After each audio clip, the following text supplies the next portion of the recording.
Okay, I am making this video to demonstrate that if you film the sun and your camera is looking right straight into the sun, you're going to get this little thing called lens flare. And I'm trying to show it, but the sun is so bright on my screen that I can't see what I'm capturing. But there should be a little purple looking spot that I can make it go up or down, and all I see is my eye in the screen. I know it's there though. I just took it a while ago and I saw it's there. It's a little purple orb looking thing. It is lens flare. You can use your camera to make it go on either side, up higher, down lower. I hope I'm filming it. I can't really see what I'm filming. And if you go down toward the ground, you won't see it anymore because the sun is at a different angle now. But not to confuse this little thing that looks like it could be an orb. It could be some kind of entity. And this fools a lot of people that aren't familiar with photography and that want to see orbs, thinking they've captured one. And different cameras have, I'm tired of looking up into the sun, so I'm gonna walk around a bit in my yard here. Different cameras have different kinds. Some of cameras have purple ones and some have green ones, and there's all kinds of them. I used to play around with this effect because I had a camera that had a really unusual kind of lens flare. It was like a big red dot and then a green one. And I used to get my friend to stand where the sun was right over his head, and then I'll walk out toward my sacred circle while I'm talking. And then what I would do is I would be lower than him, looking up with my camera at him and the sun shining right over him. And I would see that little lens flare. And I would place it right on his nose and snap the picture. And he looked like a clown wearing a big red nose. But I know it wasn't anything, but it was just something cameras do, and that cameras do various kinds of them. I know I see on television or on my computer screens, mostly what I watch, I see the lens flare that is several little triangles and circles and all kinds of shapes that go all straight in a line. And if you look at people who use even professional cameras who shoot into the sun, they'll get this little thing and you'll see it momentarily while they are at a certain angle to the sun. You'll see it. But do not confuse it. It is not actually a entity or an orb. There are ways of taking pictures of orbs. Gosh, my passion fruit thing is trying to block my way. It just wants to grow all over the place. Let me get back and let you see what it's doing. There's not very many blooms today, but I have a lot of potential blooms. A lot of those that are ready soon to open up. And I'll take you around, let you see. This is my VE tent, and VE stands for Vector Equilibrium. And that is a very special, divine shape in sacred geometry. It is considered the God space. So I made a tent shaped like the God space, and I go in it. And I sit in here. And I'm gonna go in it right now. Some more vines are trying to block my way.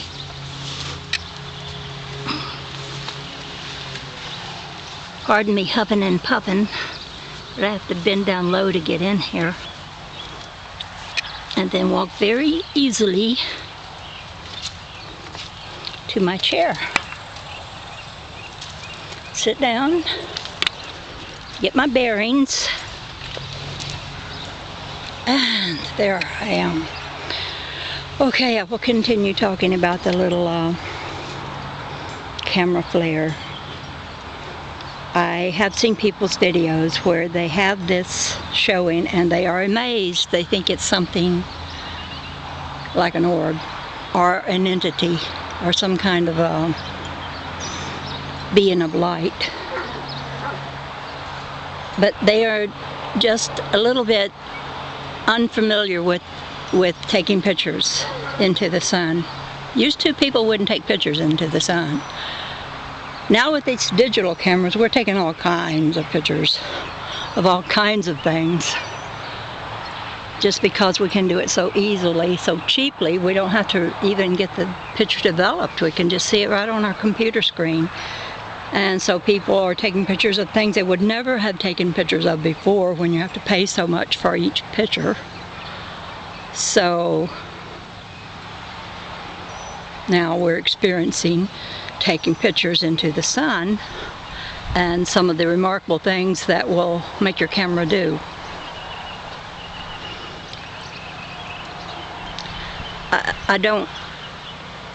My friend that I talked to the other day, she's a lovely lady, is very spiritual, and she has what I think is lens flare that she thinks is an entity, but I don't think it is, and I want to tell her that I can't just talk to her and not tell her the truth. Even if I know the truth might hurt her feelings, because she really, really believes that it is a friend of hers. And I almost just hate telling her. And I thought, do I want people that I know that talk to me and she's going to call me again? Do I just not say to spare their feelings? Or do I always be truthful? And I decided I really simply must always be truthful, because otherwise I'm helping the deception grow in her mind, and I would like her mind to be free of that. And even though I possibly run the risk of losing our friendship, and I hope I don't, because of telling her that her little green spot that she sees, she only sees it with her camera. She told me that. That's because it's lens flare. And when she moves her camera away from the sun, or her camera closer down to the ground, and the rays of the sun are not directly making it anymore, she thinks it just disappeared. Well, which it did, because now you've got your camera at another angle. And anyone can get this, I think. I'm not that familiar with cameras, but I'll tell you, I have a newer camera I was going to demonstrate this with, and I went out and filmed it through the sun, and it didn't make one of them. I guess cameras are getting better these days to get some of this worked out of them, that they won't show this kind of lens flare anymore. But this camera I'm using today, it's an older camera, and so it does show the lens flare. And I would tell her to do this experiment to prove to her mind that it is camera flare. I mean lens flare. Take your camera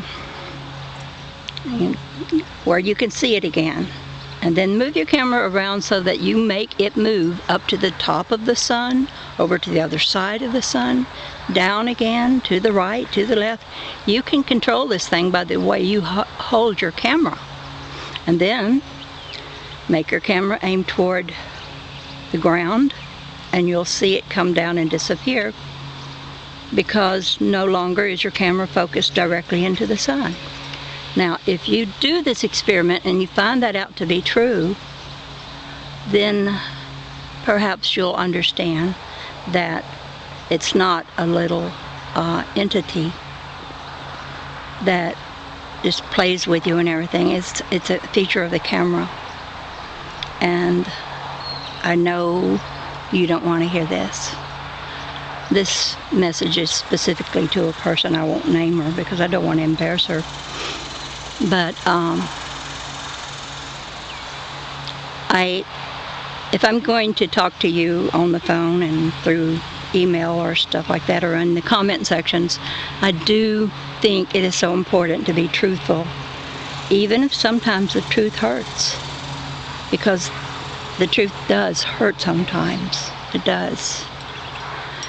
Especially when we have to get honest with ourselves and really give ourselves a good old self-talk and get truthful with ourselves. That is hard to do. It's like you're a surgeon and you're taking the scalpel and you're cutting away at your own self, and it hurts because we tend to want to hold to our beliefs come hell or high water. That's an old saying, just popped into my mind. But that's what we do. And if we want to evolve, we have to grow out of that. That's part of our evolution, to let go of old ideas when we find out that they were not what we thought they were. It's a big leap to be able to let go of something that, even if for years you've filmed this and seen it and become real friendly with this little dot you think of as an entity following you around when you're outside. Don't quit hugging trees and being a nature girl and loving the outdoors, because nature has so much to teach us. And this is a lesson, I guess, in humility. We don't want to come across to others who might look at our videos as someone who has just deceived themselves. Also, we don't want to come across to people who aren't familiar with what we're filming and who also might believe, yeah, that's a little entity. We don't want to get them to think that this is something that is true if we know that it isn't. But until we know that it isn't, we might think it is. There's nothing wrong with being wrong. It's just that when we're wrong and we're corrected, we need to reckon with it.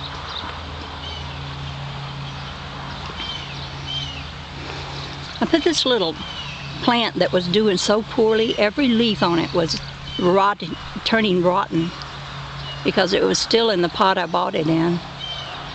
And I put it out on the porch thinking it needed more sun. Still, that was going on. It was just going to die. It was going to die. So I brought it in here to my VE tent and planted it. It needed to be in the ground. It wanted to be in the ground. And now it is flourishing. And I hope soon it'll make some more flowers, because they are so beautiful. They smell so good. This is a plant from Hawaii called the plumeria. And I really am glad that I have it in here, but it can become like a tree. So I could see that if it keeps on growing, I'm going to have it pushing up through the top of my tent here. Although this tent is built like a bird nest in a way, so I can make accommodation for it to grow up through anything. I guess I'll just cut some wires and let it grow. I hope it does that well here. I've tried to grow these kind of plants before outdoors, and they die in the winter. If it's a harsh winter, but we had a real mild winter this year. A lot of things that would have died down are getting even bigger now. Well, I guess you don't want to hear all about my plants maybe, so I'm just going to end this video and I'm going to say to my friend, I'm sorry if I hurt your feelings. I really, really am. But we need a friendship based on us both being truthful to one another and truthful to ourselves. So, I love you. Over and out. This is Dove Lady. Bye-bye.